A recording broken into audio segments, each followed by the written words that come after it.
Ashama akkam jirtu fayyaa keessanii ilmaan Oromoo naguma jirtu fayyaa keessanii amsinani amma isinii dhaamuu barbaadu uummata Oromoo saba bal'aa saba guddaa warri komintii jala deemtanii na arrabsaa jirtan akka isin Oromoon taane nan beeka garuu uummata achi jalatti komintii kana daawwatuu fi uummata amma jirrisee jaal faannoo yookaan immoo jaal marroo jala jiruu fi dhaamsan qaba. Dhaamsi kiyya maal isinitti fakkaate yaa Oromoo? Bara 2014 bara 2015 2016 Jawaar Mohammadiin namni fuuldura dhaabbachaa ture. Namni inaaftetii ati beetee gufuu qabsoo Oromooti.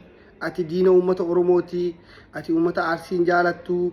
Ati jibbiinsa uummata Arsiitii fi namicha kana abaaraa jirtaa jettanii xiqqaa guddaan keessan sheekiin keessan doktorri keessan hundu natti duulaa turtan na jibbaa turtan isin natti duultanii beetee akka waan ani jibbiinsa hawaasa jaalatamaaf kabajamaa hawaasa beetee dhiigni isaa lafee isaa qabsoo Oromoo keessatti sadarkaa tokkoffaa irratti mul'atu warra maatii na dhiigammadaa warra beetee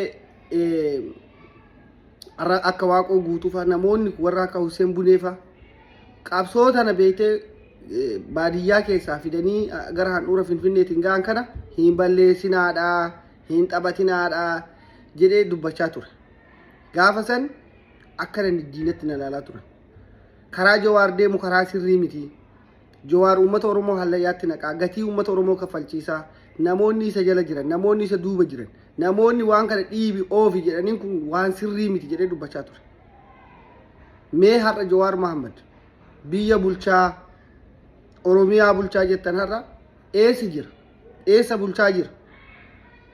Kanaafi yaa Oromoo wanni waan kana sidii kaasuuf waan bara dheeraa yookaan immoo waan bara fagoo waan hin taaneefi isa kanaafuu tasgabbaati qabsoo kana keessatti waan argaa jirru jira. Hubannoo Rabbi nuu kennu kan namni nuu kennu kan qabsoon kun nu barsiise kanarraa dubbachaa jirra. Ani akka nama tokkootti jibbiinsa nama tokkoon qabu.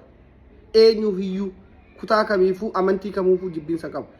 Ammoo dhugaa jirtu cabsee saaqee keessaa isinitti himuun barbaada. Boru Oromoon gatii kaffale jedhee bara 2018 irraa kaasee isa dura 2015 irraa kaasee waan ani gara miidiyaatiin gadi ba'ee isinitti hiyyaa ture har'a keessa jirra.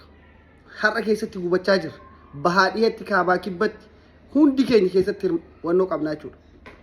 Warri gaafa san Jawaar faarsaa ture har'a laayivii Jawaar sa'aatii 24 waraabaa fi ture. Gariin paarlaamaa seenee Jawaaritti duudutti ka'ee gariin immoo waa laayivii dhiiseeti gara laayivii jireenya dhuunfaa isaatti deebi'a. Har'as waan ani har'a marroo irratti argee akka marroon Oromoo diigaa jiru qabsoon Oromoo akka diigamaa jiru mooraan waraana bilisummaa Oromoo akka diigamaa jiru waraanni bilisummaa Oromoo hooggansa jabaa dhabuurran gaaga'ama guddaa Oromiyaa keessatti akka uumamaa jiru marrooni aangoo kan yookaan immoo bakka amma jiru kana marroo gadhiisi jechuun irra Abiy Ahmad Ali aangoo irraa buusutu ulfaata salphata marroodhaan bakka kana gadhiisii hin dandeenye nama biraatti kenni jennee amma isatti iyyuu akka amma laallu kanatti Abiy Ahmadiin aangoo irraa buusutu irra salphaadha jechuudha. Abiyyiin bu'ii jechuutu irra salphaadha jechuudha.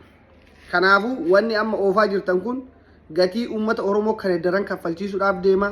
Dhiiga hedduu dhangalaasuudhaaf deema. Isinitti